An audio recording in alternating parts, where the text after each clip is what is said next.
The blood-red sun dipped behind the mountains as Isaiah Oliver's weathered fingers gripped the handle of his tin coffee cup, his eyes fixed on the horizon where the day's light was quickly fading from the Montana Territory. The year was 1877, and in the 3 years since he'd left Tennessee, he'd found little but dust, danger, and disappointment in the western frontier. The small campfire crackled, sending orange sparks dancing into the darkening sky. Isaiah had stopped for the night along the trail to Silver Creek, a mining town that had sprung up like so many others, promising fortune and delivering mostly misery. He wasn't chasing silver, though. He was running from memories. The distant howl of a wolf cut through the night air, joining the symphony of cricket chirps and the occasional snort from his horse, Drummer, who was tethered nearby. Isaiah took another sip of his coffee, the bitter liquid warming him against the evening chill that was settling across the plains. His ears perked at the sound of approaching hoofbeats, not a common occurrence out here in the wilderness. Instinctively, his hand moved to the Colt revolver at his hip. Trust came at a premium in these parts.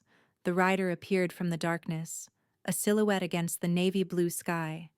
As they drew closer, Isaiah could make out a smaller frame atop a chestnut mare, a woman, riding alone at dusk.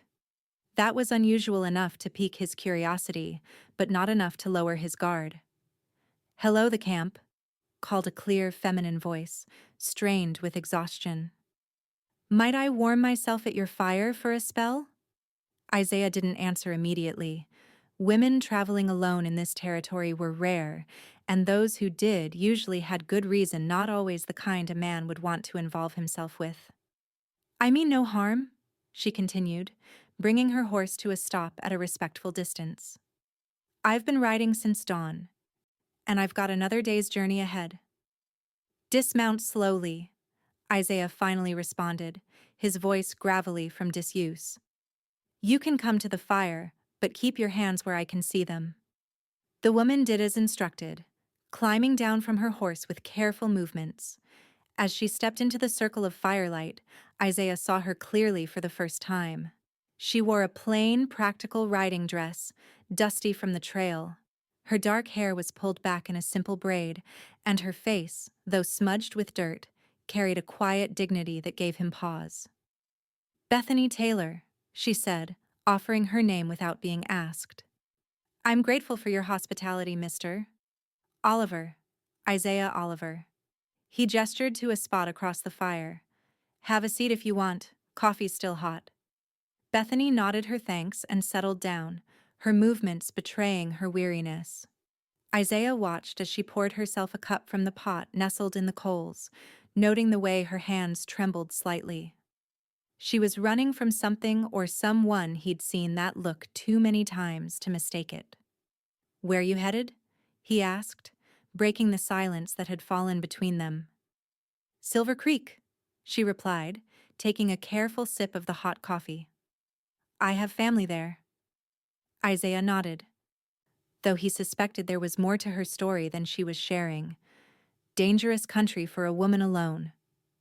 "Sometimes the danger behind you is worse than what lies ahead," she said simply, her eyes meeting his with unexpected fortitude. Something in her gaze reminded him of his sister, Caroline, the same determined set to her jaw, the refusal to be cowed by circumstance. Caroline had died of fever 2 winters ago, leaving him with nothing but a gold pocket watch and the crushing weight of regret for not being there when she needed him. "I'm headed to Silver Creek myself," he found himself saying, though he'd been planning to bypass the town entirely. "You're welcome to ride alongside me tomorrow, if you'd prefer not to travel alone." Surprise flickered across Bethany's face, followed by wariness, then cautious relief. "That's kind of you, Mr. Oliver. I would appreciate the company." They fell into silence again, the only sounds the popping of the fire and the night breeze rustling through the tall grass. Isaiah wasn't one for idle conversation, and Bethany seemed content with the quiet, her shoulders gradually relaxing as she warmed herself by the flames. "You should get some rest," he said eventually, noticing how her eyelids were growing heavy. "We'll start at first light." Bethany nodded gratefully, setting down her empty cup. "Thank you, Mr. Oliver, for the coffee and for not asking too many questions." "Everyone out here is running from something," he replied. "Some things are better left unsaid." She arranged her small pack as a pillow and wrapped herself in the woolen blanket she'd carried behind her saddle. Within minutes, her breathing had slowed to the deep, even rhythm of sleep. Isaiah kept watch through the night, his thoughts drifting between the mysterious woman sleeping across the fire and the ghosts of his past that seemed to ride ever at his heels. Something about Bethany Taylor's quiet strength stirred memories he'd tried hard to bury of home, of family, of a time before violence and loss had hardened him into the solitary figure he'd become.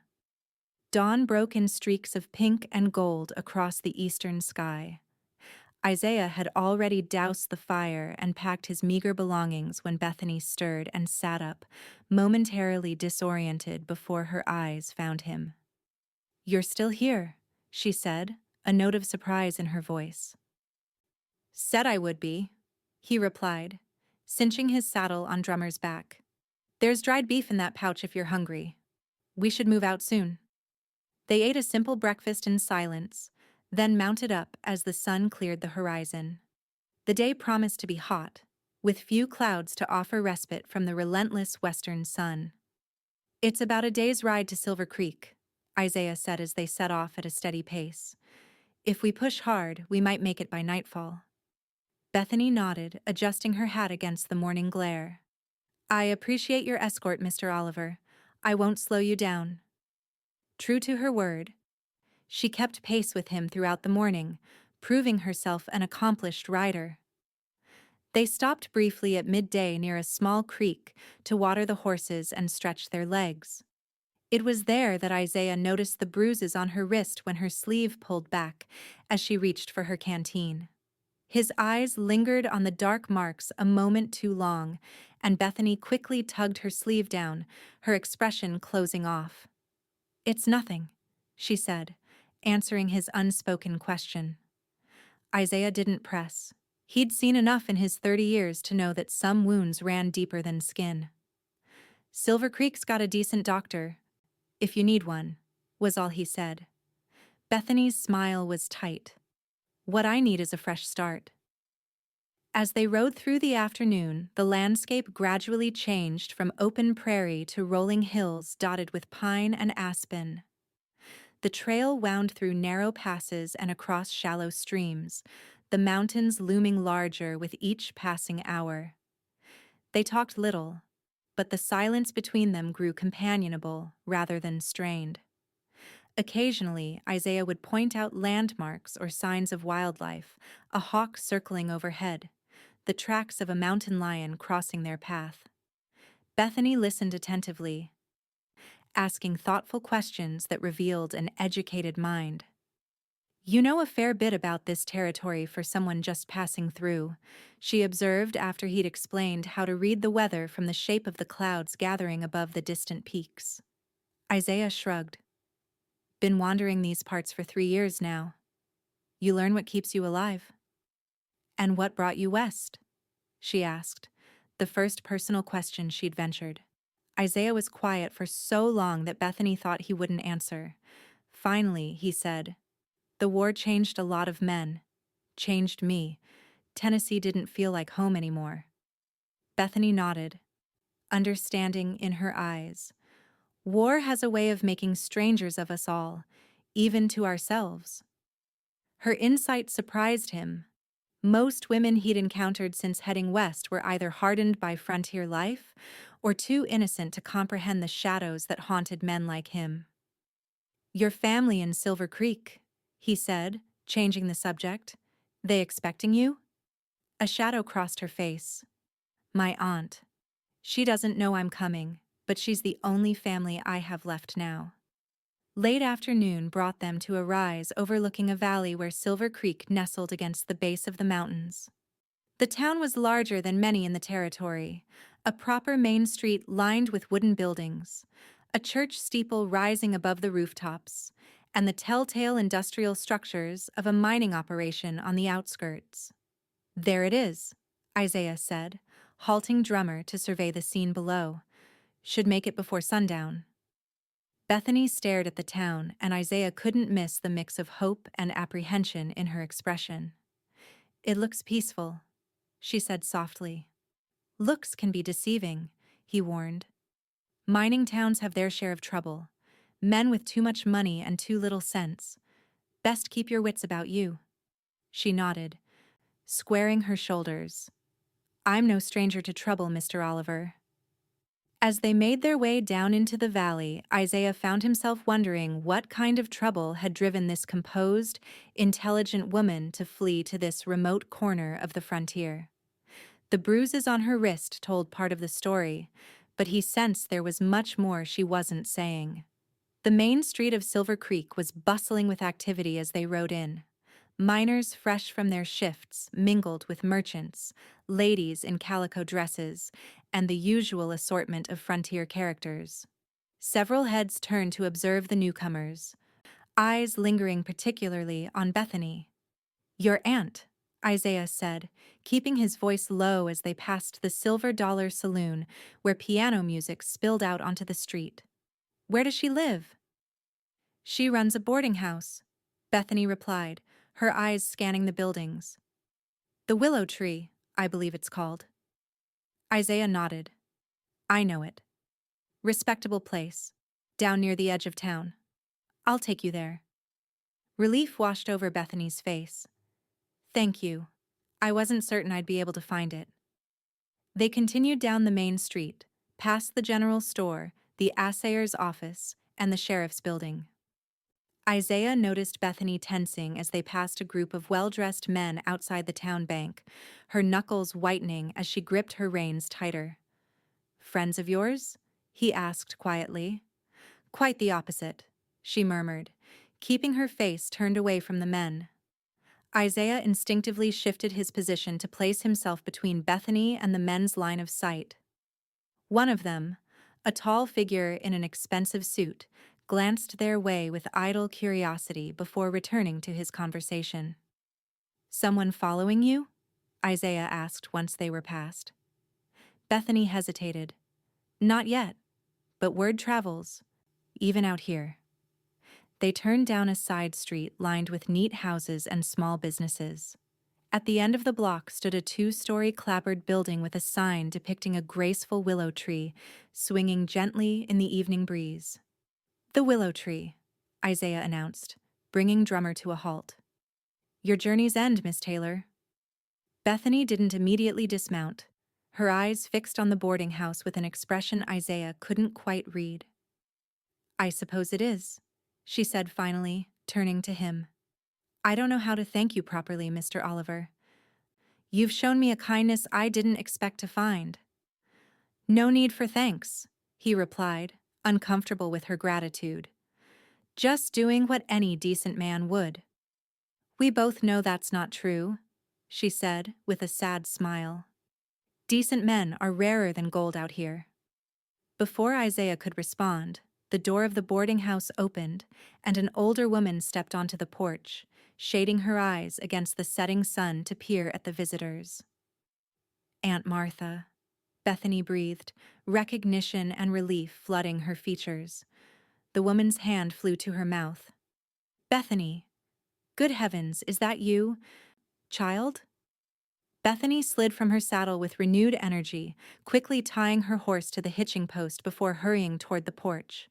Her aunt rushed forward to meet her, enveloping her in a fierce embrace. "My dear girl, what on earth are you doing here? Your last letter said nothing about a visit," Martha exclaimed, holding Bethany at arm's length to examine her. "It's a long story, Aunt Martha," Bethany said, her voice thick with emotion. "I've come to stay, if you'll have me." "Of course I'll have you. This is wonderful news," Martha declared, then looked past her niece to where Isaiah remained mounted. "And who is your companion?" Bethany turned back to Isaiah. "This is Mr. Isaiah Oliver. He was kind enough to escort me safely to town. Mr. Oliver," My aunt, Martha Wilkins. Isaiah touched the brim of his hat respectfully. Madam. Well, any friend of Bethany's is welcome here, Martha said warmly. Won't you come in? Supper's nearly ready, and you look like you could use a proper meal after your journey. Isaiah hesitated, unaccustomed to such hospitality. His plan had been to secure a room at one of the saloons for the night before moving on, but something in Bethany's eyes, a silent plea, perhaps made him reconsider. That's kind of you, madam. I'd be obliged. He dismounted, leading Drummer to the small stable behind the boarding house at Martha's direction. By the time he'd unsaddled his horse and seen to its needs, the sun had set completely, and lamps glowed warmly in the windows of the willow tree. Inside, the boarding house was modestly furnished but clean and welcoming. A central parlor opened onto a dining room where several boarders were already seated around a large table. Martha led Isaiah to an empty chair, introducing him briefly to the other guests, a schoolteacher, an elderly shopkeeper, and his wife, and a young clerk from the assayer's office. Bethany had disappeared upstairs but returned shortly, her face freshly washed and her hair neatly combed. She took the seat beside Isaiah, offering him a smile that seemed lighter than any he'd seen from her on the trail. The meal was simple but plentiful: roast beef, potatoes, fresh bread, and apple pie for dessert. After days of trail rations, it tasted like heaven to Isaiah. The conversation flowed easily among the boarders, with Martha gently drawing Isaiah into the discussion despite his natural reticence. Mr. Oliver has been traveling the territory for some time, she told the others. Perhaps he can tell us about some of his adventures. Isaiah shifted uncomfortably. Not much to tell that would interest folks over supper, he demurred. Oh, I doubt that, said the schoolteacher, Miss Winters, her eyes bright with curiosity. Have you encountered many Indians in your travels? Some, Isaiah acknowledged. Mostly peaceful. The Crow and the Flathead in these parts tend to keep to themselves if you respect their boundaries. And outlaws? Asked the young clerk eagerly. Have you had run-ins with any notorious gangs? Isaiah noticed Bethany tense beside him. Best to avoid trouble when you can, he said carefully. Most men out here are just trying to survive, same as anyone. The conversation drifted to local matters: the production at the silver mine, the upcoming town social, the new shipment of goods expected at the general store. Isaiah ate quietly, more comfortable observing than participating, but he couldn't help noticing how Bethany gradually relaxed in this homey atmosphere, even contributing a few comments of her own. After dinner, while the other boarders retired to the parlor for coffee, Martha drew Bethany aside for a private conversation. Isaiah found himself on the porch, savoring the cool night air and the rare luxury of a good meal in his belly. He had just decided it was time to inquire about rooms at the saloon when the door opened behind him, and Bethany stepped out, wrapped in a shawl against the evening chill. I was hoping to catch you before you left, she said, joining him at the porch railing. Aunt Martha has insisted you stay here tonight. She has a vacant room. Isaiah shook his head. That's not necessary. I don't want to impose. Please, Bethany said, her voice soft but urgent. Let me repay your kindness at least this much. The room is already prepared. He studied her face in the lamplight spilling from the window. There was something she wasn't saying, some reason beyond gratitude that made her want him to stay. Is everything all right with your aunt? He asked, wondering if her reception had been less welcoming than it appeared. Yes, she's wonderful. Exactly as I remembered. Bethany's fingers nervously traced patterns on the wooden railing. It's just, I'd feel safer knowing you were nearby. Just for tonight. The admission clearly cost her pride, and Isaiah found himself nodding before he'd fully considered the implications. All right. One night. Relief softened her features. Thank you. They stood in comfortable silence for a moment, listening to the night sounds of the small-town distant piano music from the saloon, a dog barking somewhere down the street, the murmur of voices from inside the boarding house. "Your aunt seems like a good woman," Isaiah observed. Bethany nodded. "She is. She raised me after my parents died of cholera when I was 12. She moved west 5 years ago, after her husband passed. She writes that she's happier here than she ever was back east. And you? Where were you before you decided to head west?" Bethany's expression closed slightly. "St. Louis. I was a teacher at a girls' school there." Isaiah waited, sensing there was more to the story, but Bethany offered nothing further. Instead, she changed the subject. "What will you do now? Continue traveling?" He shrugged. "That was the plan.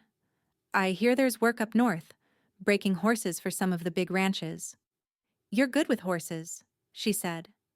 It wasn't a question. She'd seen how Drummer responded to him, how the nervous mare had calmed under his touch when they'd crossed a particularly treacherous stream. "Better with them than with people most days," he admitted. Bethany smiled at that, a genuine smile that reached her eyes. "I find that hard to believe, Mr. Oliver. You've shown remarkable patience with me." "Isaiah," he said suddenly, "if we're going to be under the same roof, even just for a night, you might as well use my given name." "Isaiah," she repeated softly, as if testing the feel of it on her tongue. "Then you must call me Bethany." A comfortable silence fell between them again. In the distance, a church bell tolled 9 times. "I should let you rest," he said finally. "It's been a long day." Bethany nodded, but made no move to go inside. "Do you ever wonder," she asked instead, her voice thoughtful, "what it would be like to stop running, to find somewhere that feels like it could be home again?" The question struck closer to Isaiah's heart than she could know. "Sometimes," he admitted, "but then I remember that home isn't just a place, it's people, and my people are gone." Bethany's eyes met his, filled with a compassion that made him want to look away. "Not all of them, perhaps," she said softly. "Good night, Isaiah. Thank you again for everything." She slipped back into the house, leaving him alone with his thoughts and the vast Montana night sky spread out above him like a blanket studded with diamonds. The next morning dawned clear and cool, with the promise of another hot day to follow. Isaiah woke early, as was his habit, and found the kitchen already bustling with activity as Martha prepared breakfast for her boarders. "Good morning, Mr. Oliver," she greeted him cheerfully. "I trust you slept well?" "Yes, madam. Best sleep I've had in months," he replied truthfully. The boarding house bed, though simple, had been clean and comfortable, a far cry from the hard ground he was accustomed to. "Wonderful. Coffee's hot if you'd like some. Breakfast will be ready shortly." Isaiah helped himself to coffee and stepped outside to enjoy the quiet of early morning.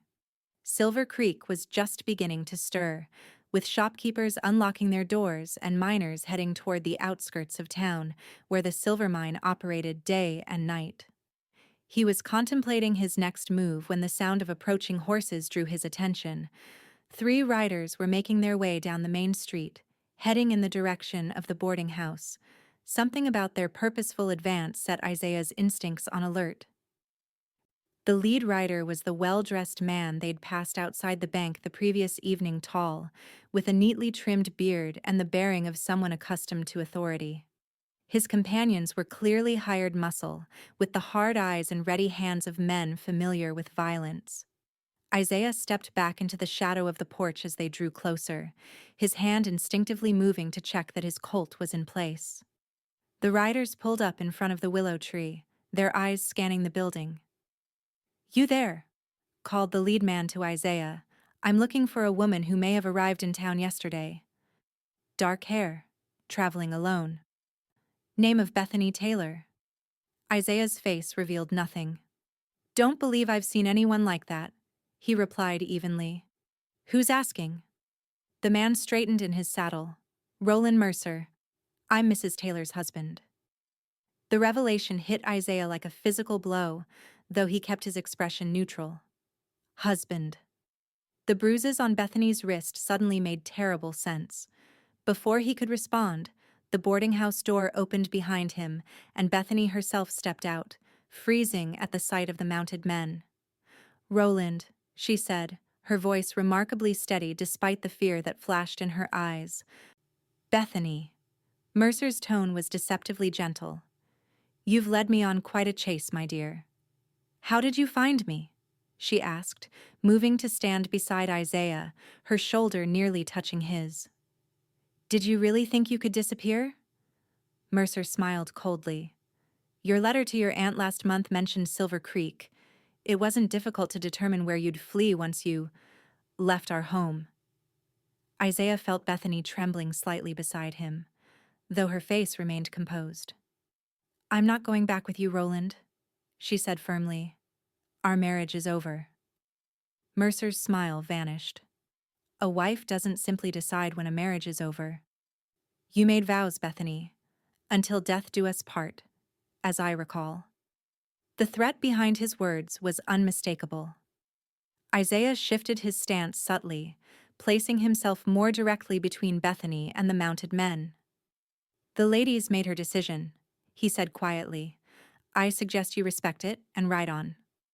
Mercer's gaze shifted to Isaiah, assessing him with cold calculation. "And who might you be?" "A friend," Isaiah replied simply. "I see." Mercer's lips curled in disdain. "So you've already found yourself a protector, Bethany? How resourceful of you." "It's not like that," Bethany protested, but Mercer cut her off with a sharp gesture. "You're my wife, and you're coming home with me. Now." He nodded to his companions, who began to dismount. "That's not happening," Isaiah said, his voice dropping to a dangerous calm as his hand moved to rest openly on his revolver. The tension was broken by the appearance of Martha at the door, wiping her hands on her apron. "What's going on out here?" she demanded, then froze at the sight of Mercer. "Roland Mercer, as I live and breathe." "What are you doing in Silver Creek?" "Mrs. Wilkins," Mercer acknowledged with false politeness. "I've come to collect my wife. A domestic misunderstanding. Nothing more." Martha's eyes narrowed as she took in the scene. "Is that so? Well, you should know that Sheriff Daniels takes breakfast here every morning. He should be along any minute now." This information seemed to give Mercer pause. He glanced up the street, then back at Bethany with undisguised anger. "This isn't over," he said finally. "A man has rights, Bethany. The law will support me in this." "The law doesn't support a man who beats his wife," Bethany replied, her voice stronger now. "I have witnesses in St. Louis who will testify to what you did. Doctors' reports. I may not be able to divorce you easily, but I can certainly see you prosecuted." Uncertainty flickered across Mercer's face, quickly replaced by cold fury. "You wouldn't dare bring such shame on yourself." "I would. I have nothing left to lose." The standoff continued for several tense moments. Finally, Mercer reined his horse around. "We'll settle this properly. I'll be staying at the hotel. Think carefully about your next move, Bethany. Your reputation won't survive the scandal." With that, he and his men rode back toward the center of town, leaving a heavy silence in their wake.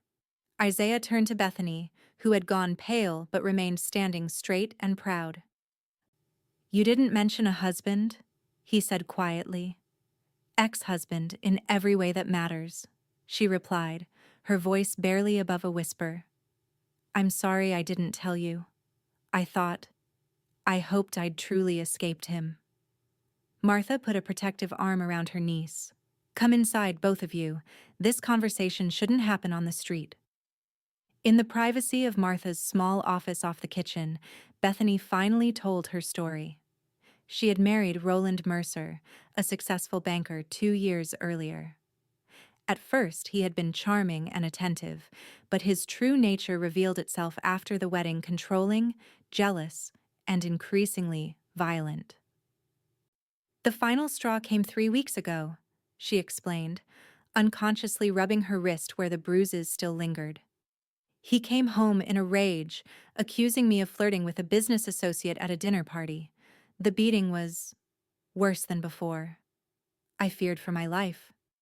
She had fled in the night with only what she could carry, using money she'd been secretly saving from her teaching salary.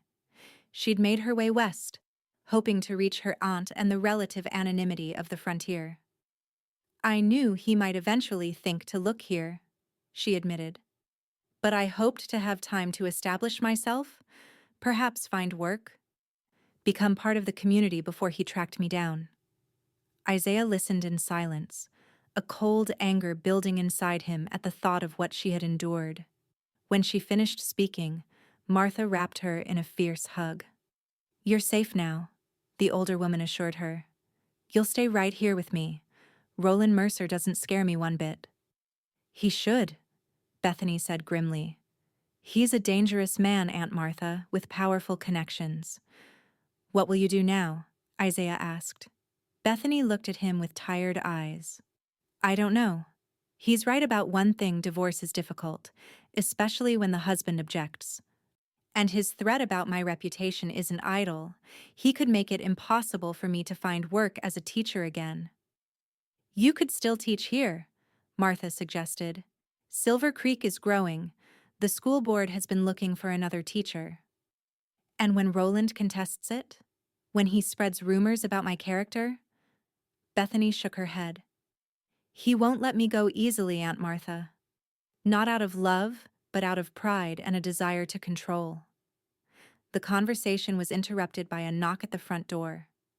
Martha went to answer it, returning moments later with a weathered man wearing a sheriff's badge.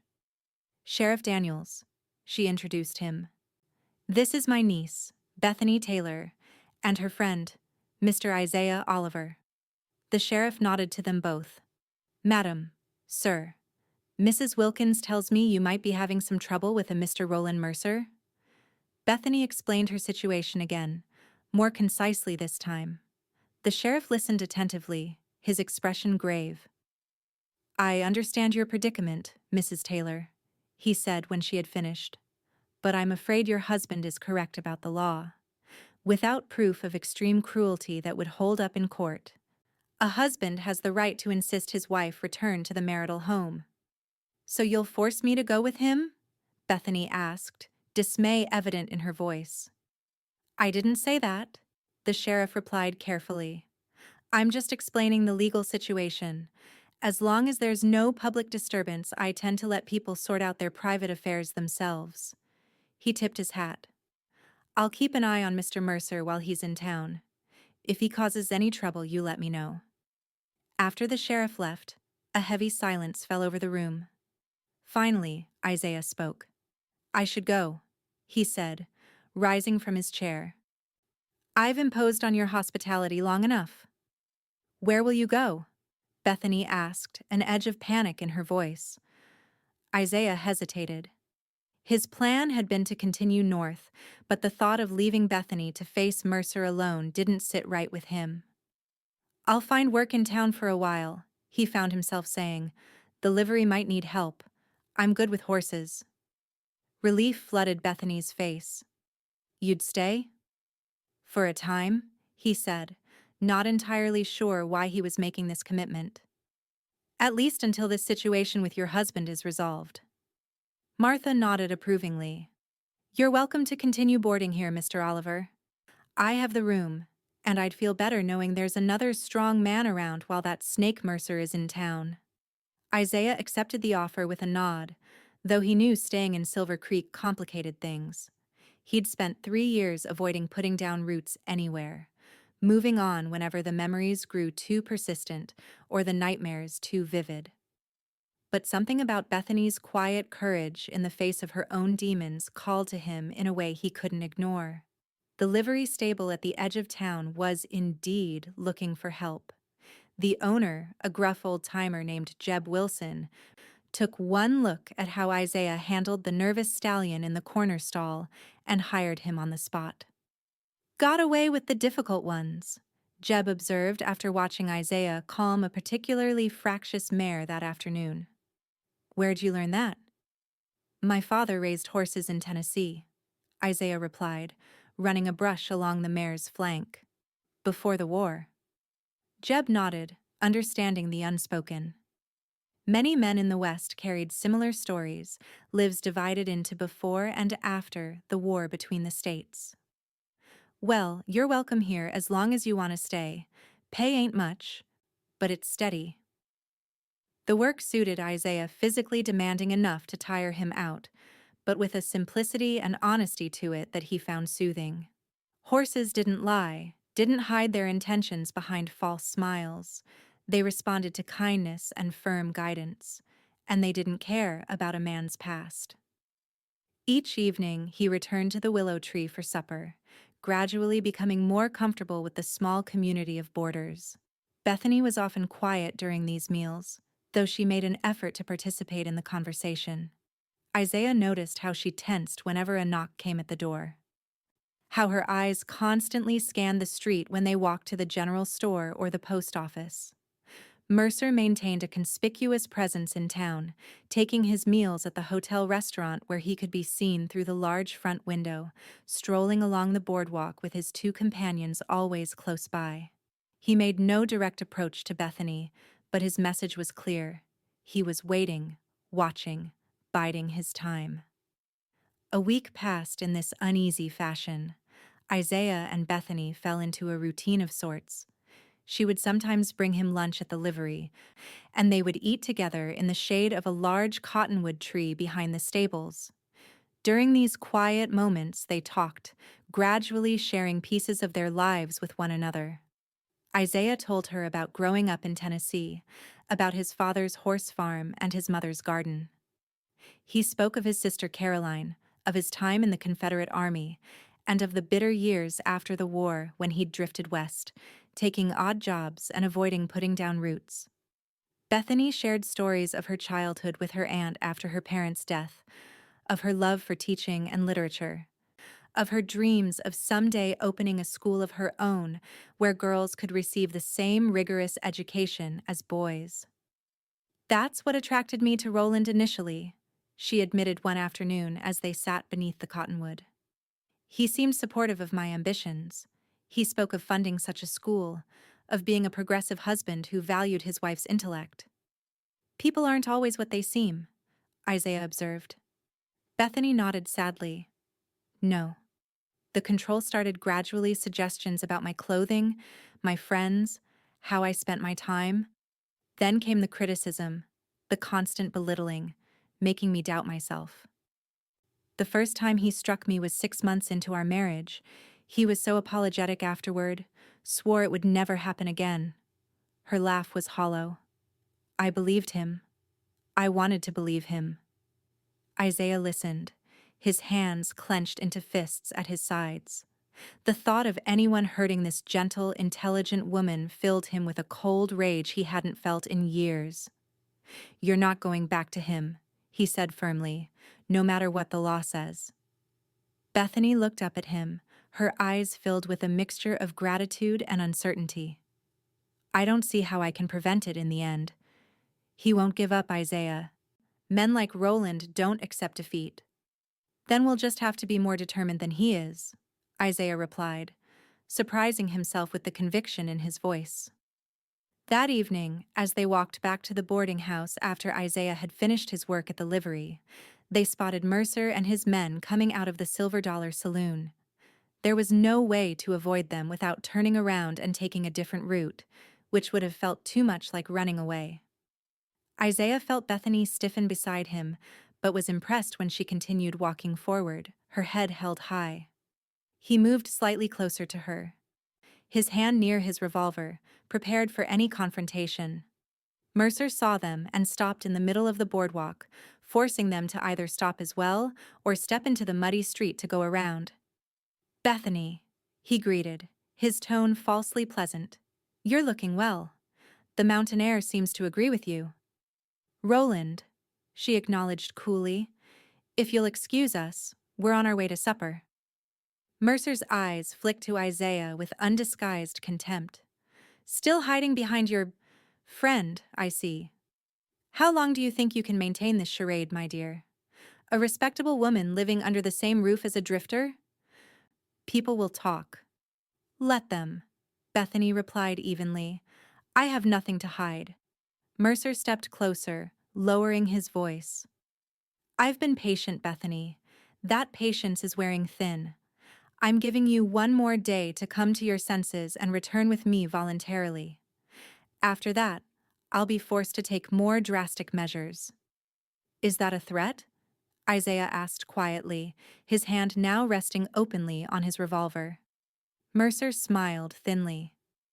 Merely a statement of fact. A husband has rights, after all. He tipped his hat mockingly. Enjoy your supper. He stepped aside, allowing them to pass. As they continued down the boardwalk, Isaiah could feel the man's eyes boring into his back. What did he mean by drastic measures? He asked once they were out of earshot. Bethany shook her head, her face pale. I don't know. Roland has connections in politics, in banking. He could try to have you arrested on some false charge. He could spread rumors that would ruin Aunt Martha's business. He's vindictive enough to do either, or both. Isaiah considered this as they walked the remaining distance to the boarding house. By the time they reached the porch, he had made a decision. We need to leave, he said simply. Bethany looked at him in surprise. Leave? You mean Fleetown? Isaiah nodded. Tonight, after everyone's asleep. Mercer's given us a day, we'll use it to get a head start. But where would we go? Bethany asked, confusion evident in her voice. And what about Aunt Martha? I can't just abandon her to Roland's retribution. We'll write her a note explaining. As for where... Isaiah paused, considering.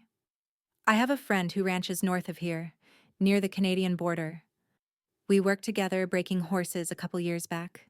It's remote country. Mercer would have a hard time finding us there.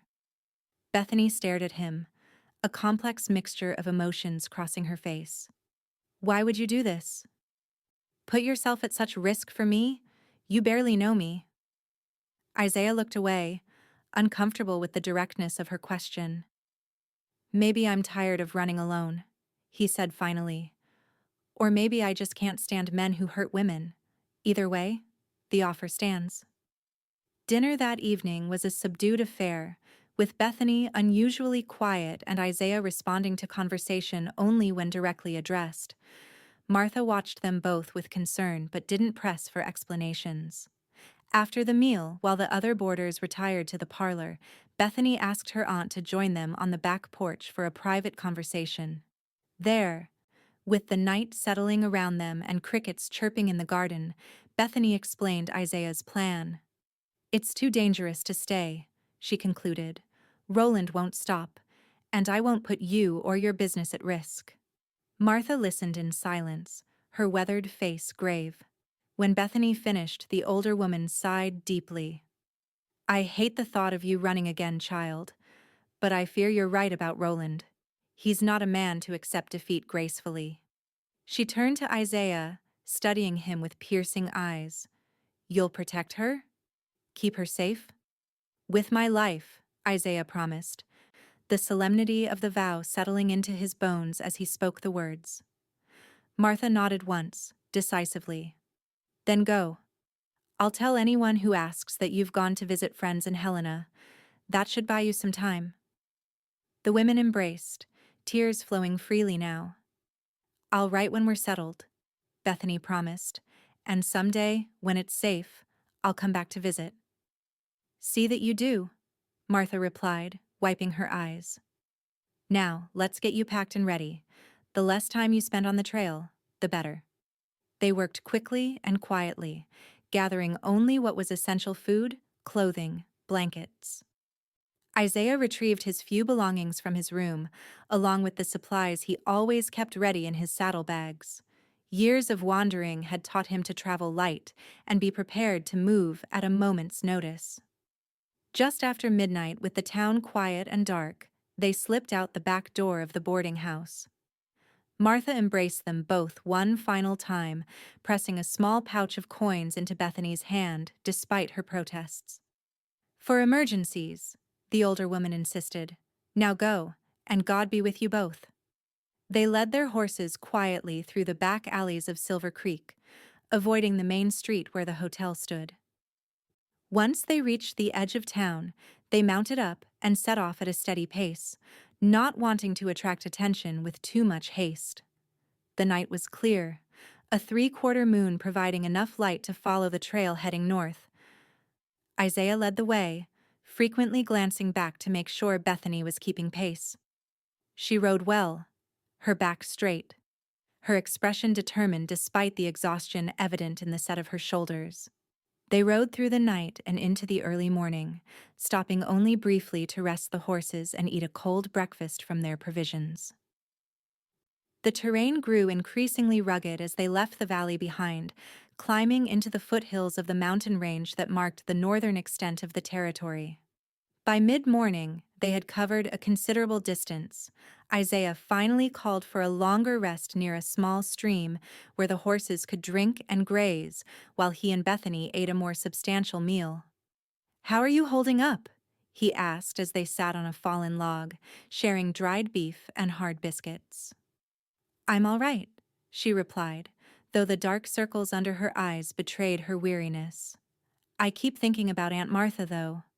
What if Roland takes his anger out on her?" "Your aunt struck me as a formidable woman," Isaiah said, "and well respected in town. Mercer would be foolish to move against her openly." Bethany nodded, taking some comfort in this assessment.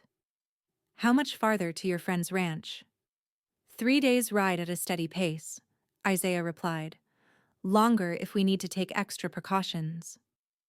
"Do you think Roland will follow us?" Isaiah considered the question carefully. "He seems the type who doesn't give up easily, but tracking 2 riders through this country isn't simple, especially if we're careful to cover our trail." They rested for an hour, then continued northward.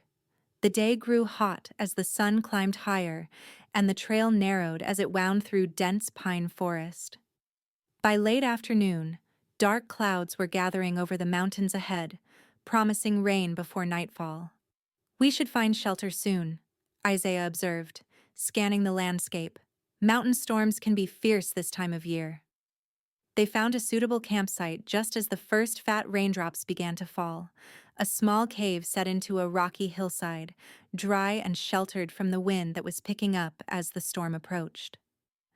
Isaiah quickly built a small fire near the entrance while Bethany tended to the horses, securing them under a natural overhang where they would be protected from the worst of the weather. The storm hit in earnest as they settled inside the cave, rain lashing down in sheets while thunder rolled across the sky. The small fire cast dancing shadows on the rock walls, creating a strangely intimate atmosphere in their temporary shelter. They ate a simple dinner of beans warmed over the fire and the last of the bread Martha had packed for them. As the meal concluded, an awkward silence fell between them, both suddenly aware of their isolation and proximity. "You should try to sleep," Isaiah said finally, spreading one of the blankets on the cave floor for her. "I'll keep watch for a while."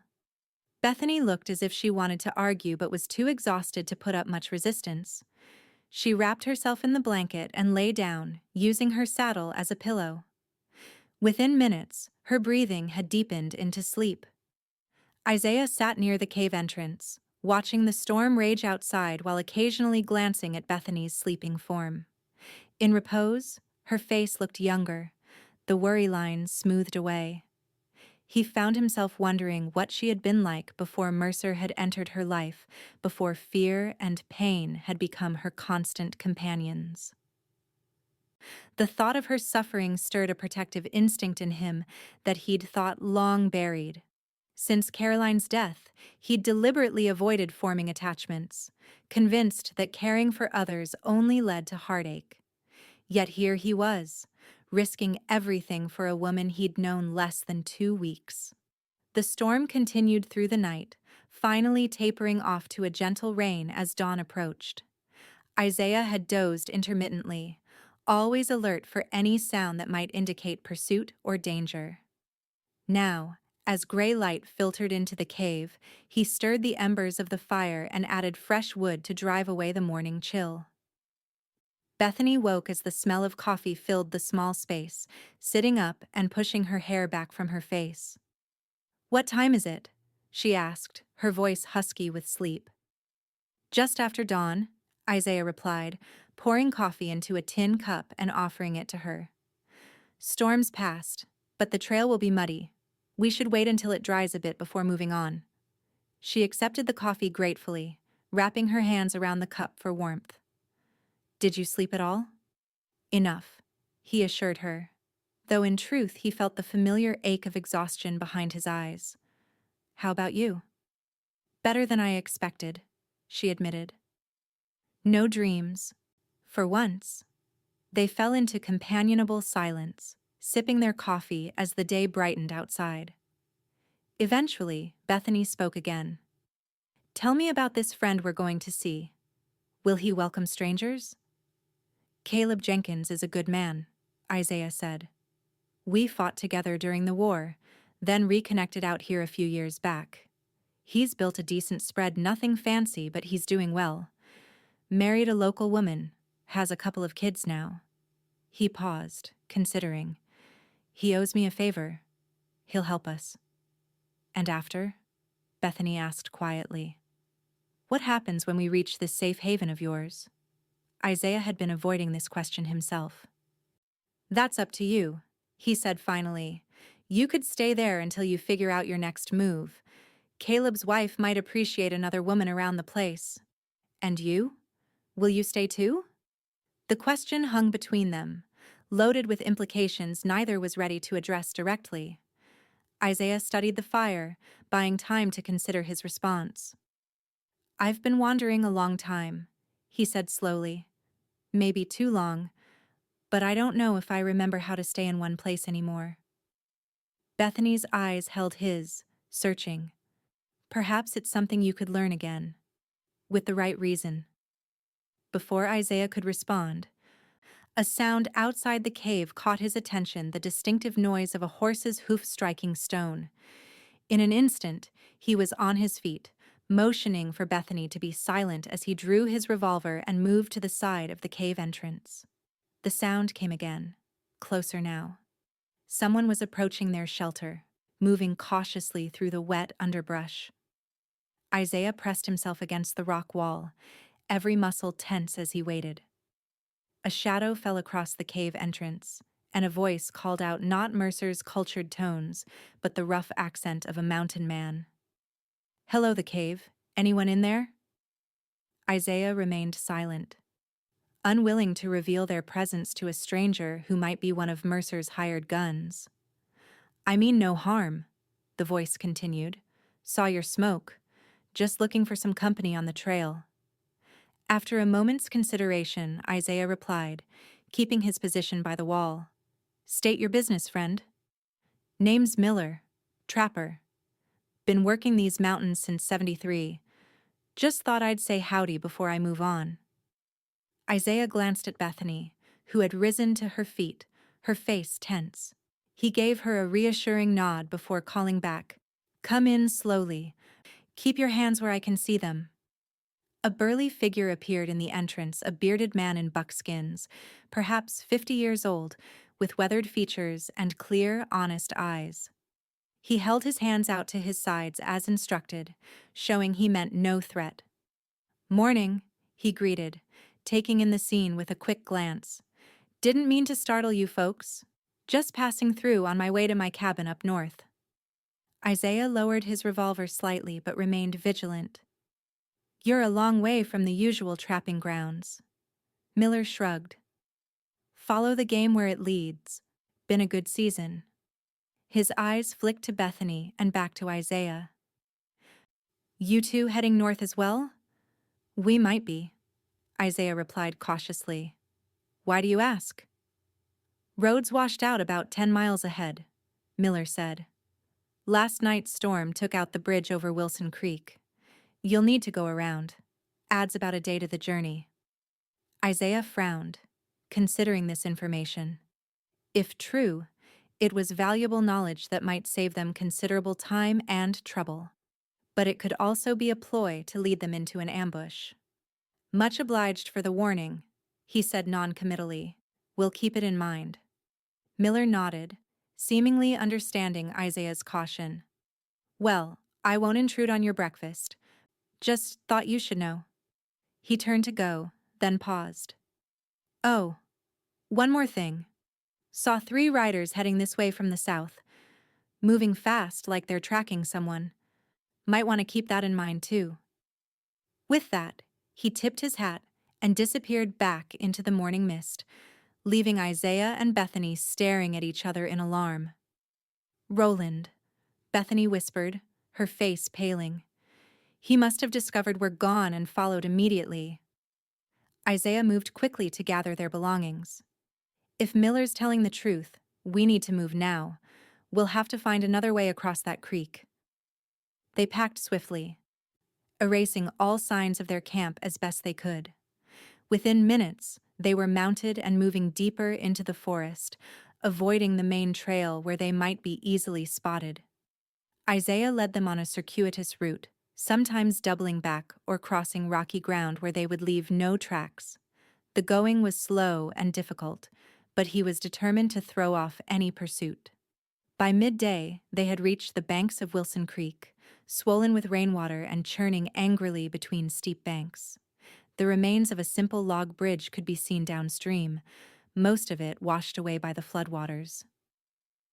Miller was telling the truth about the bridge, Isaiah observed grimly. We'll have to find another crossing. They followed the creek upstream for several miles, searching for a place where the water was calmer and the banks less steep. Finally, they came to a spot where the creek widened and slowed, looking fordable despite the high water. Wait here, Isaiah instructed, dismounting and handing his reins to Bethany. I'll test it first. He waded cautiously into the water, finding it cold but manageable, reaching only to his thighs at the deepest point. The current was strong but not overwhelming. He made it to the other side and back without difficulty. We can cross here, he told Bethany. The horses should be able to manage it. Just keep a tight rein and move steadily. Bethany nodded, her expression determined as she urged her horse forward into the water. The mare balked initially at the cold current but responded to her calm guidance.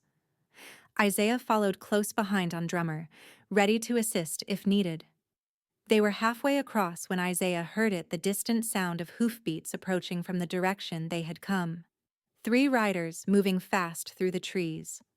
Hurry, he called to Bethany, who was nearly to the far bank. She looked back, saw his expression, and immediately understood the danger. She urged her horse forward with more urgency, scrambling up the muddy bank just as 3 mounted figures emerged from the tree line behind them. Isaiah recognized Mercer instantly, even at this distance, the expensive clothes, the commanding posture. His 2 companions were the same hard-eyed men from town. All 3 had rifles drawn and ready. Bethany! Mercer's voice carried clearly across the water. Stop right there! Isaiah had just reached the far bank, pulling Drummer up beside Bethany's mare. Ride, he commanded, drawing his revolver. Head north through those trees, I'll be right behind you. Isaiah, she began, clearly reluctant to leave him. Go, he insisted. I'll catch up. With one last desperate look, she spurred her horse forward into the trees. Isaiah positioned himself at the edge of the creek, using a large boulder as partial cover. Mercer and his men had reached the water's edge but hesitated to cross with Isaiah's revolver trained on them. That's far enough, Isaiah called. Turn back now, Mercer. She doesn't want to go with you. Mercer's laugh was cold and confident. A temporary confusion on her part. She's my wife, Cowboy. The law is on my side. The law doesn't permit you to beat her, Isaiah replied, his voice hard. Turn back, or this ends badly for you. Instead of responding, Mercer nodded to one of his companions, who raised his rifle and fired. The bullet struck the boulder inches from Isaiah's head, sending stone fragments flying. Isaiah returned fire, his shot more accurate, striking the gunman in the shoulder and knocking him from his saddle with a cry of pain. The other hired gun immediately opened fire, forcing Isaiah to duck behind the boulder as bullets whizzed overhead. Using the covering fire, Mercer spurred his horse into the creek, intent on crossing. Isaiah popped up long enough to get off 2 more shots, missing Mercer but hitting his horse. The animal reared in pain, throwing Mercer into the rushing water. The remaining gunmen continued firing, pinning Isaiah down while Mercer struggled against the current. For a moment it seemed the banker might be swept away, but he managed to grab onto a partially submerged log and pull himself toward the far bank. Isaiah knew he needed to end this quickly and catch up with Bethany.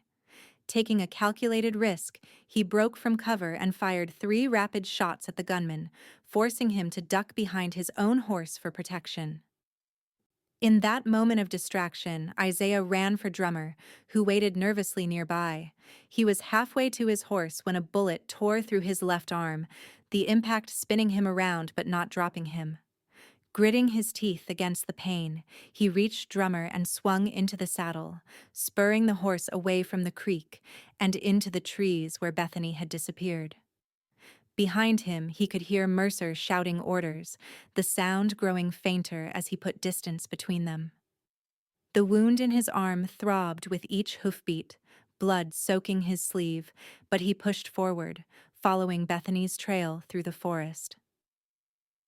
He caught up with her about a mile later, where she had stopped in a small clearing, clearly torn between continuing on and waiting for him. Relief washed over her face as he appeared, quickly replaced by alarm when she saw the blood. "You're hurt," she exclaimed, riding to meet him. "It's not bad," he assured her, though the pain suggested otherwise. "Just a graze. But Mercer's not far behind. We need to keep moving." Bethany tore a strip from her petticoat, quickly fashioning a bandage that she wrapped tightly around his wound. "That should slow the bleeding," she said, her hands working with practiced efficiency. "But you need proper care." "Later," Isaiah insisted, already turning Drummer north again. "Right now, we need distance." They rode hard for the rest of the day, stopping only when absolutely necessary to rest the horses. Isaiah's wound continued to bleed, though more slowly, and he fought against the lightheadedness that threatened to overcome him as the hours passed. By nightfall, they had covered significant ground, reaching the edge of a vast prairie that stretched toward the northern horizon. With no natural shelter in sight, and both riders and horses near exhaustion, they were forced to make camp in a small hollow where a cluster of stunted trees offered minimal protection. "No fire tonight," Isaiah said as they dismounted. "Too risky." Bethany nodded, helping him down from his saddle when she saw how he swayed with fatigue. "Let me look at that arm properly," she insisted, guiding him to sit against a tree trunk. The bandage was soaked through with blood. When she carefully removed it, Isaiah couldn't suppress a hiss of pain as the fabric pulled away from the wound. "The bullet went clean through," Bethany observed, examining the entry and exit wounds by the fading twilight. "That's good. But it's still bleeding too much." She cleaned the wound as best she could with water from their canteen, then bound it tightly with fresh strips of cloth. "You need a doctor," she said, her voice tight with worry. "And rest." "No doctors for miles," Isaiah replied, leaning his head back against the tree, suddenly too tired to maintain his stoic facade. "And no rest until we're safe." Bethany arranged their blankets, insisting Isaiah lie down while she took the first watch. Too weak to argue effectively, he complied, though he fought against sleep for as long as he could, not wanting to leave her unprotected. "I can handle a gun," she assured him when she saw his struggle. "Roland insisted I learn. One of the few useful things he ever did for me." Despite his best efforts, exhaustion and blood loss eventually pulled Isaiah into a fitful sleep. His dreams were fragmented, filled with images of the war, of Caroline's face as fever took her, of Bethany standing at the edge of a precipice with Mercer's hand at her back. He woke with a start to find the sky lightening in the east, and Bethany sitting beside him, her hand cool against his forehead. "You're running a fever," she said, concern evident in her voice. "The wound may be infected." Isaiah struggled to sit up, fighting against the weakness in his limbs. "We need to move," he insisted. "Mercer won't have given up." "You can barely sit upright," Bethany argued. "How do you expect to ride?" "Tie me to the saddle if you have to," he replied grimly, "but we're not staying here to be found." Recognizing the determination in his eyes, Bethany reluctantly helped him to his feet. The world tilted alarmingly as Isaiah stood, and he had to lean heavily on her shoulder to remain upright. "See? You can barely stand," she said, her voice gentle but firm. "We need to find help, Isaiah. Somewhere you can recover." He knew she was right, though he hated to admit it. In his current condition, he was more liability than protection. "Miller," he said suddenly, remembering the trapper they'd encountered. "He said he has a cabin up north, if we can find it." "How? We don't know where to look." "Trappers follow the streams," Isaiah explained, each word an effort through his growing fever. "If we follow the next creek we find, we might come across his cabin." It was a desperate plan, based more on hope than strategy, but it was all they had. With Bethany's help, Isaiah mounted Drummer, though the effort left him breathless and sweating despite the morning chill. She fashioned a crude rope harness that would help keep him in the saddle if he lost consciousness, then mounted her own horse. They set off as the sun cleared the horizon, moving more slowly than Isaiah would have liked, but as fast as his condition allowed. The prairie stretched before them, an ocean of grass rippling in the morning breeze, with no sign of pursuit behind them, at least for now. By midday, they had reached a small stream cutting through the grassland. As Isaiah had suggested, they followed it northward, hoping it might lead them to Miller's cabin or some other shelter. The fever grew worse as the day progressed. Isaiah drifted in and out of awareness, sometimes murmuring incoherently about battles long past or calling for his sister. Bethany rode close beside him, constantly checking to make sure he remained in the saddle, speaking to him in a steady stream of encouragement. "Stay with me, Isaiah," she urged when his head drooped dangerously low. "Just a little farther. We'll find help soon." The sun was low in the western sky when the stream they were following joined a larger creek, its banks lined with cottonwood trees and thick underbrush. As they rounded a bend, Bethany let out a cry of relief ahead. Nestled in a small clearing, stood a rough cabin with smoke rising from its chimney. "Isaiah, look! A cabin!" she exclaimed, reaching over to shake his good arm gently. He raised his head with effort, his eyes glazed with fever but focusing enough to see the structure. "Careful," he managed to warn. "Might not be friendly." Bethany approached cautiously, calling out when they were still at a distance. "Hello, the cabin. We need help." The door opened and a familiar bearded figure stepped onto the porch, rifle in hand. "Well, I'll be," Miller's voice carried to them. "Didn't expect to see you folks again so soon." His expression changed to concern as he took in Isaiah's slumped form. "Looks like you ran into trouble after all." "He's been shot," Bethany explained as they drew closer.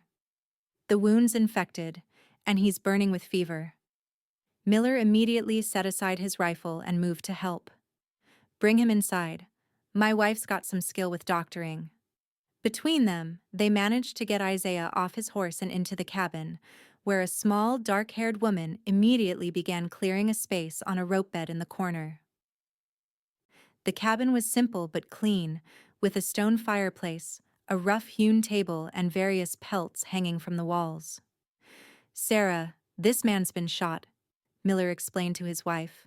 "Bullet went through his arm, but it's festering." Sarah Miller nodded briskly, already gathering supplies from a wooden chest. Get his coat and shirt off. I'll need hot water and my herbs, she instructed, her accent revealing her native heritage flathead, Isaiah would later learn. They eased Isaiah onto the bed, Bethany gently removing his bloodied clothing while Sarah prepared a poultice of crushed herbs and hot water. The wound looked angry and inflamed, the skin around it hot to the touch. Fever's high, Sarah observed, laying a cool hand on Isaiah's forehead. But he's strong. If we can draw out the infection, he has a good chance. She cleaned the wound thoroughly, applied the poultice, and bound it with clean cloth. Then she prepared a bitter-smelling tea and helped Bethany lift Isaiah's head so he could drink it.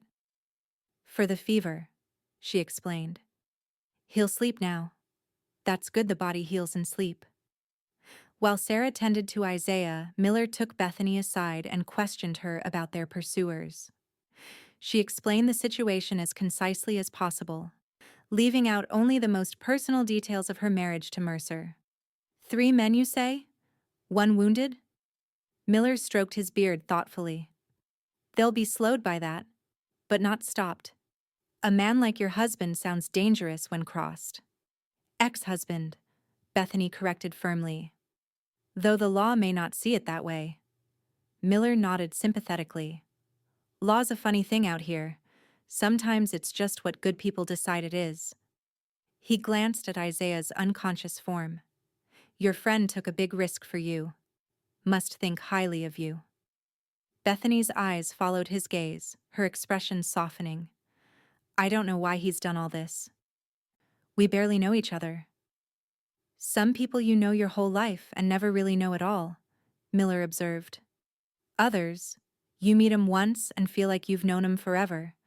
Sounds like you two might be the second kind. The Millers insisted Bethany stay and rest while Isaiah recovered. They set up a pallet for her near the fire, and Sarah shared a simple but hearty stew of rabbit and wild onions. After days on the trail, eating cold provisions and sleeping rough, the warmth and security of the cabin felt like a luxury beyond measure. That night, as Bethany lay on her pallet listening to the gentle crackle of the fire, she found herself watching Isaiah's sleeping form across the room. Sarah had assured her that his fever had begun to break, that with continued care he should recover fully. The realization of how close she had come to losing him hit her with unexpected force. This man, who had been a stranger 2 weeks ago, had risked everything for her, his safety, his freedom, nearly his life. No one, not even her family, had ever shown such unwavering commitment to her well-being. In the quiet darkness of the cabin, Bethany finally allowed herself to acknowledge what she had been feeling since those first days in Silver Creek, a growing affection for this quiet, honorable man that went beyond gratitude or friendship. The thought both thrilled and terrified her. After Roland, she had sworn never to make herself vulnerable to a man again. Yet here she was, her heart opening despite all her careful guards. Morning brought improvement to Isaiah's condition. His fever had indeed broken during the night, and though weak, he was lucid when he woke. His first words were of concern for Bethany. Are you all right? He asked, his voice rough but clear. Mercer. We're safe, she assured him, moving to sit beside the bed. We found Miller's cabin. He and his wife have taken us in. Relief washed over Isaiah's features, followed by a flicker of pain as he tried to move his injured arm. How long have I been out? Most of a day and night, Bethany replied. Sarah Miller's wife says you'll recover, but you need rest. Isaiah nodded, then noticed the dark circles under Bethany's eyes. You haven't been sleeping, he observed. I've been worried about you, she admitted softly. Their eyes held for a long moment, something unspoken passing between them. Isaiah reached out with his good hand, hesitantly, and Bethany took it in both of hers, a simple gesture that somehow felt more intimate than any words could have been. The moment was interrupted by Sarah entering with a steaming cup of herbal tea. Good, you're awake, she said approvingly. Drink this. It will help with the healing. The next few days established a rhythm of recovery. Isaiah grew stronger each day, moving from the bed to a chair by the fire, then gradually taking short walks outside the cabin. Bethany remained constantly at his side, helping change his bandages, bringing him food, supporting him when his strength faltered. Miller kept watch for any sign of Mercer and his men, making regular scouting trips around the area. So far, there had been no indication that they had tracked Isaiah and Bethany to the cabin, but no one believed they had given up the chase entirely. "Your husband's a stubborn one," Miller commented one evening as they sat around the fire after supper. "Most men would have turned back by now." "Roland doesn't accept defeat," Bethany replied grimly, "and he hates to lose what he considers his property." "You're not property," Isaiah said quietly from his place by the fire. "You never were." "I know that now," she said, meeting his gaze with a small smile. "It took me too long to understand it, but I do now." On the 5th day of their stay, Miller returned from hunting with troubling news. "Saw 3 riders about 10 miles south," he reported, hanging his rifle on pegs by the door. "Can't be sure it was them, but they were following the creek this way." A tense silence fell over the cabin. Isaiah, now able to move with only minimal pain, straightened in his chair. "We should leave. We've put you and Sarah at risk too long already." Miller shook his head. "You're not strong enough for hard riding yet. And if it is your pursuers, they'll catch you for sure." "Then what do you suggest?" Bethany asked, fear evident in her voice despite her effort to remain calm. Miller exchanged a look with his wife, who nodded almost imperceptibly. "I think it's time we settled this," he said firmly. "One way or another." His plan was simple but risky. If the riders were indeed Mercer and his men, Miller would intercept them before they reached the cabin, claiming to be hunting in the area. He would mention seeing a wounded man and woman heading west, toward the mountains, sending them in the wrong direction. "And if they don't believe you?" Isaiah asked, unconvinced. "Then we'll have to convince them more directly," Miller replied, patting his rifle. "I didn't survive 15 years in these mountains by being easy to intimidate." Despite Isaiah's objections, the plan was set in motion the following morning. Miller set out at dawn, promising to return by midday with news. The hours of waiting were some of the longest Bethany had ever experienced, her anxiety growing with each passing minute. Isaiah sat beside her on the cabin's small porch, his good arm around her shoulders in silent support. "It will be all right," he said, though they both knew he couldn't promise such a thing. "Miller knows these woods better than Mercer ever could." Bethany leaned into his embrace, drawing comfort from his solid presence. "I'm so tired of running, Isaiah, of looking over my shoulder, waiting for Roland to appear." "I know," he murmured, his hand gently stroking her arm. "One way or another, this ends soon. I promise you that." The sound of approaching hoofbeats sent them both to their feet, tension radiating through their bodies. Sarah appeared in the doorway, a loaded shotgun in her hands, ready to defend her home if necessary. Relief washed over them as Miller appeared alone, riding at a leisurely pace that suggested no immediate danger. His expression, however, was grave as he dismounted and approached the porch. "It was them," he confirmed, "your husband and his men. One of them had his arm in a sling, the one you shot, I reckon." "Did they believe your story?" Isaiah asked. Miller's mouth twisted in a grimace. "Hard to say. The banker Mercer, he's a suspicious one, asked a lot of questions. But I think they'll head west for now, checking the story." "For now," Bethany repeated, understanding the implication. "But they'll be back when they realize they've been misled." "Most likely," Miller agreed. "Which is why you two need to move on as soon as possible. Not west, though, north. My brother-in-law has a trading post near the border. You'll be safer there." That evening, they prepared for departure at first light. Sarah packed food and medicines for the journey, while Miller drew a detailed map showing the route to the trading post. Isaiah cleaned and checked his revolver, his movements still careful but more fluid as his strength returned. Bethany found herself oddly reluctant to leave the small cabin that had become a haven of sorts. Despite the constant threat of Mercer's pursuit, these days of forced respite had brought a peaceful intimacy with Isaiah that she treasured. In the safety of the Millers' home, they had talked for hours not just about their immediate concerns, but about their pasts, their dreams, the small details that formed the fabric of their lives.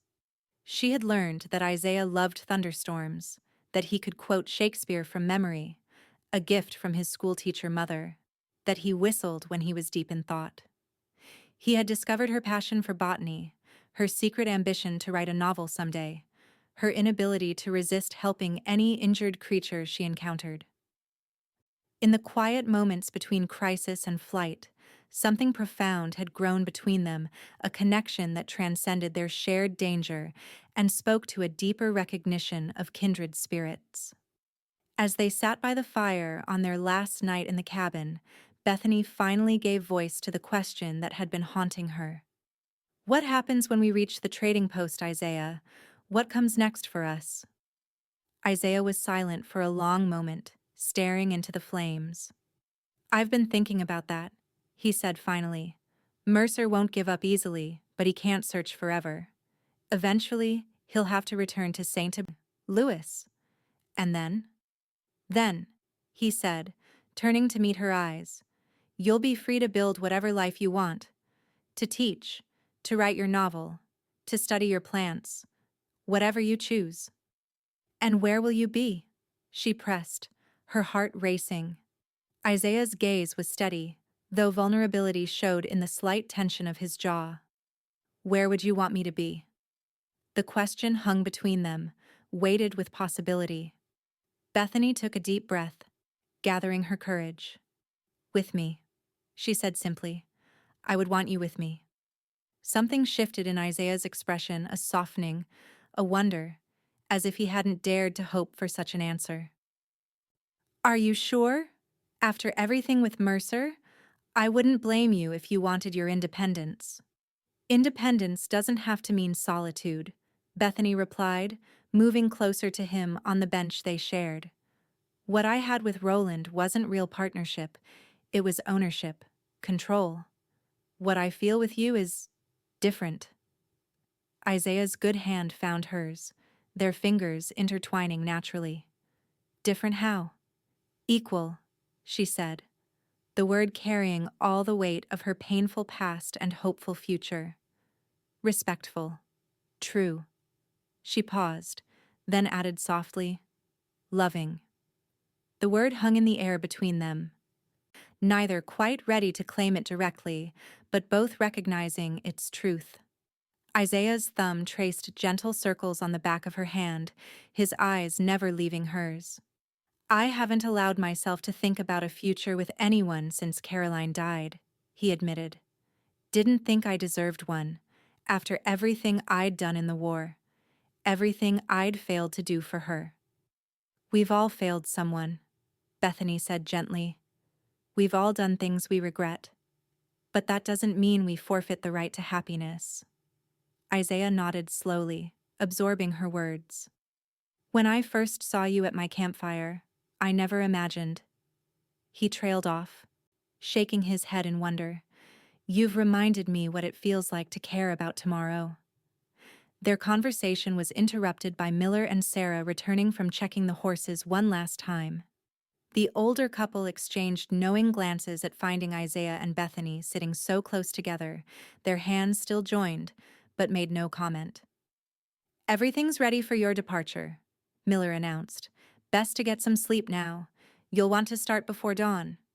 They set out as planned, under a sky still dotted with stars, the eastern horizon just beginning to lighten. The Millers stood on their porch to see them off, having refused all offers of payment for their help. "Just remember us when you're settled somewhere safe," Sarah said, embracing Bethany warmly. "And perhaps name your first daughter after me. she added with a twinkle in her eye that made Bethany blush. Miller clapped Isaiah on his good shoulder. "You're a good man," he said simply. "Take care of each other." The first day's ride was tense, each of them constantly scanning the horizon for signs of pursuit. But as the miles stretched between them and the cabin, gradually their vigilance eased, allowing space for conversation and even occasional laughter. They made camp that night in a sheltered grove of trees beside a small pond. Isaiah's strength had held up well throughout the day, though Bethany insisted on making camp earlier than he would have preferred, concerned about his still healing wound. As they sat beside their small fire after supper, the stars emerging one by one in the darkening sky, Isaiah found himself studying Bethany's profile, marveling at the journey that had brought them together. "What are you thinking?" she asked, catching his gaze. "That sometimes the worst circumstances bring the greatest gifts," he replied honestly. "If you hadn't been fleeing Mercer, if I hadn't decided to camp in that particular spot, if you hadn't been kind enough to share your fire with a desperate stranger," she added softly. "I almost wasn't," he admitted. "I nearly sent you on your way." "Why didn't you?" Isaiah considered the question, remembering that moment of decision. "Something in your eyes," he said finally. "A courage, despite your fear. It reminded me of Caroline. But also, something else. Something that made me want to know you better." Bethany smiled, the firelight dancing across her features. "I'm glad you did." The moment stretched between them, charged with unspoken emotion. Then, with a naturalness that surprised them both, Bethany moved to sit beside him. For a long moment they simply sat in silence, shoulders touching, watching the flames dance. The cowboy sat in silence until she leaned her head on his shoulder, the simple gesture conveying a trust and intimacy that went beyond words. Isaiah's arm came around her, drawing her closer, and he pressed a gentle kiss to the top of her head. No declarations were needed in that moment. The journey ahead remained uncertain, the threat of Mercer still casting its shadow. But in the quiet communion of two souls who had found each other against all odds, there was a promise of something enduring, a bond forged in danger and hardship that had grown into something beautiful and true. They reached the trading post 3 days later, having encountered no sign of Mercer or his men. Sarah's brother-in-law, a half-flathead man named Joseph Running Bear, welcomed them with the same generous hospitality they had experienced at the miller's cabin. The trading post was larger than they had expected, a sturdy log building surrounded by several smaller structures, situated on a bluff overlooking a wide river. It served as a gathering place for trappers, hunters, and occasional tribal members trading furs and supplies. "You will be safe here," Joseph assured them after hearing their story. "Few white men come this far north, and those who do are looking for trade, not trouble." He provided them with a small cabin behind the main building, used normally for visiting traders who stayed longer than a day or two. It was simple, but comfortable, with a stone fireplace, a proper bed, and a small table with 2 chairs. That first night in their new sanctuary, as they sat before the fire after a meal shared with Joseph and his family, Isaiah finally gave voice to the thoughts that had been forming in his mind during their journey north. "I've been thinking about what you said back at the miller's," he began, his voice steady despite the nervousness he felt. "About wanting me with you, whatever comes next." Bethany looked up from the book she had been reading, a volume of poetry Joseph's wife had lent her. "Yes? I want that too," Isaiah said simply. "To be with you.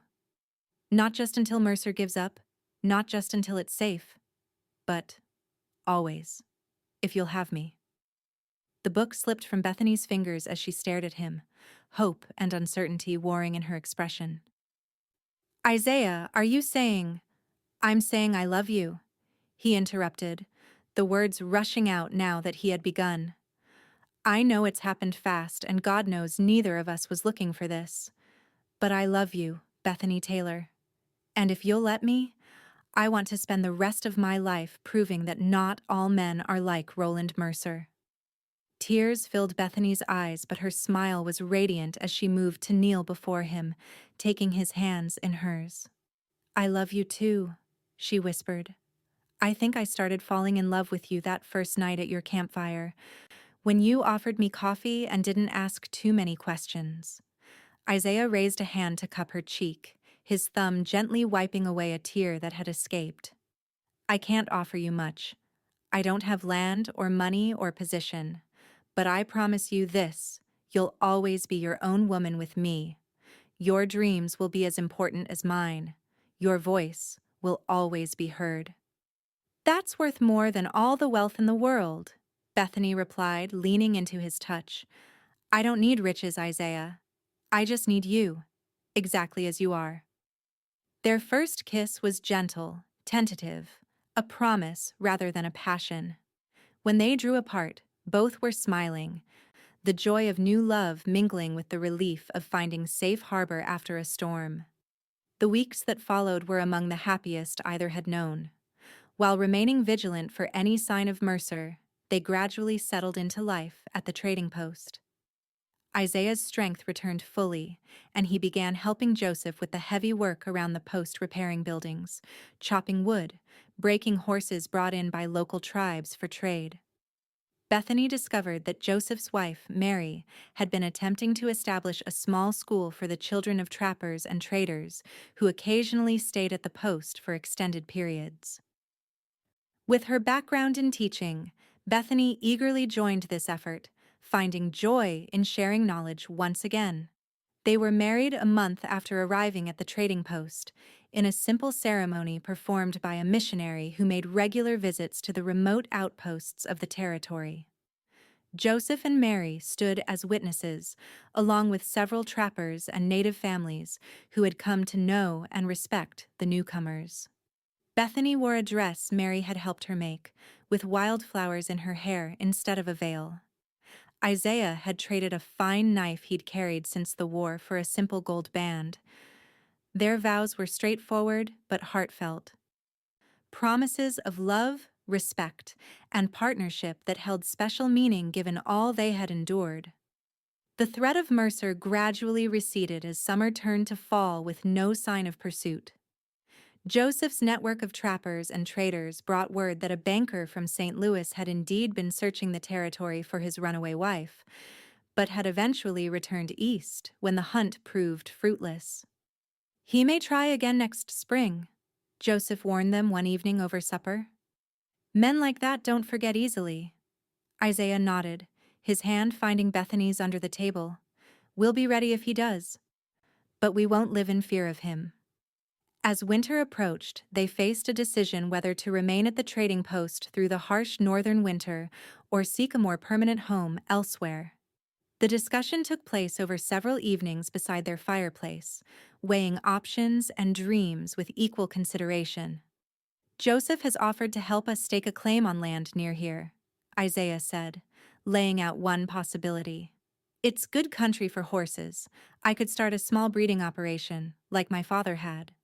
Bethany considered this, her expression thoughtful. I've enjoyed teaching the children here. There's such a need for education in these remote areas. You could continue that, Isaiah assured her. Perhaps even start that school you've dreamed of. But is this where we want to build our life? Bethany asked, the real question beneath their planning. So far from everything? Everyone? Isaiah took her hands in his expression serious. Home is where we make it, Bethany. I'd be happy anywhere with you. But if you want to be closer to civilization, closer to your aunt perhaps? Bethany shook her head. No, I wasn't thinking of that. I was just making sure this is what you truly want. You've spent so long wandering. Are you ready to put down roots? Isaiah's smile was soft as he pulled her closer. I started putting down roots the moment you leaned your head on my shoulder by that campfire. Everything since has just been finding the right soil to let them grow. Their decision made, they spent the winter at the trading post, planning and preparing for spring when they would build their own home. Isaiah worked with Joseph, learning the skills he would need: how to fell trees and shape logs, how to predict the weather patterns of the Northern Territory, how to survive and thrive in this beautiful but demanding land. Bethany continued teaching, but also began gathering seeds and cuttings for the garden she would plant, and making notes for the novel she had always dreamed of: writing a story of courage, freedom, and love found in the most unexpected circumstances. Winter in the Northern Territory was harsh but beautiful. The landscape transformed into a pristine wilderness of white, broken only by the dark green of pine and fir. The trading post became a cozy haven against the elements, the community drawing closer together during the long, cold months. Bethany discovered she was expecting their first child as the worst of winter began to ease, the news bringing both joy and a renewed sense of purpose to their plans. Isaiah's reaction, a stunned silence followed by tears of happiness, confirmed everything she had come to know about the gentle heart beneath his reserved exterior. When spring finally arrived, bringing with it the renewal of life and possibility, Isaiah and Bethany set out with Joseph and several other men from the trading post to build their home. They had chosen a site a few miles away, a meadow beside a clear stream, sheltered by mountains to the north and west, with ample grazing land for the horses Isaiah hoped to raise. The house took shape over the course of several weeks, a sturdy log cabin with large windows to capture the magnificent views, a stone fireplace built to withstand the fiercest winter storms, and a wide porch where they could sit in the evenings and watch the sunset paint the mountains gold and crimson. By midsummer, they had moved into their new home. The furniture was simple, much of it crafted by Isaiah's increasingly skilled hands. Bethany had planted a kitchen garden that was already providing fresh vegetables for their table, and had started a small flower garden beneath the front windows, bringing color and fragrance to their doorstep. The first foal was born on their land that summer as well, the offspring of a mare Isaiah had purchased from a passing Blackfoot trader, and a stallion borrowed from Joseph's small herd.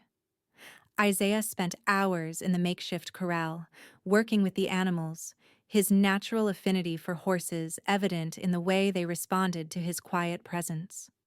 As Bethany's pregnancy progressed, their happiness was tempered only by the occasional shadow of worry about Mercer. Though there had been no word of him returning to the territory, they knew his resources and determination made him a threat that couldn't be entirely dismissed. "Do you ever regret it?" Bethany asked one evening as they sat on their porch, watching the last light fade from the sky. "Taking in a stranger at your campfire? All that's happened since?" Isaiah's hand rested gently on her rounded belly, where their child grew stronger each day. "Not for a single moment," he replied, his voice deep with conviction. "Everything good in my life came from that decision." "Even getting shot?" she teased, though the memory still had the power to frighten her. "Even that," he confirmed with a small smile. "It brought us to the Millers, to Joseph and Mary, to this place. Besides," he added, his eyes twinkling, "how many men can say they took a bullet for the woman they love? It makes me sound quite heroic." Bethany laughed, leaning into his embrace.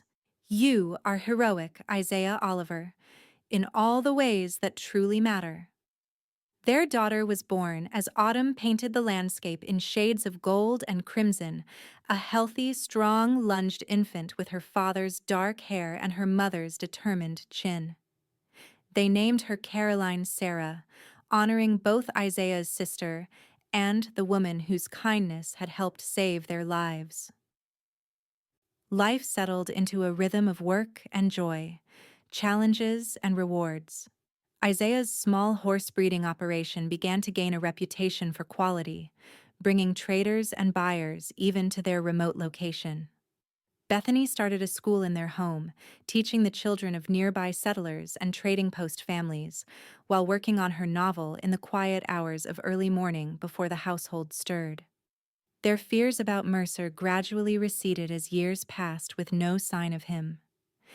News eventually reached them through Joseph's trading networks that Roland Mercer had remarried a wealthy widow from Boston and had apparently put his frontier misadventure behind him. The Oliver homestead grew as the years passed, a larger house to accommodate their expanding family, proper stables for Isaiah's growing herd, a dedicated schoolhouse where Bethany now taught alongside a young woman who had come west seeking adventure and found a calling.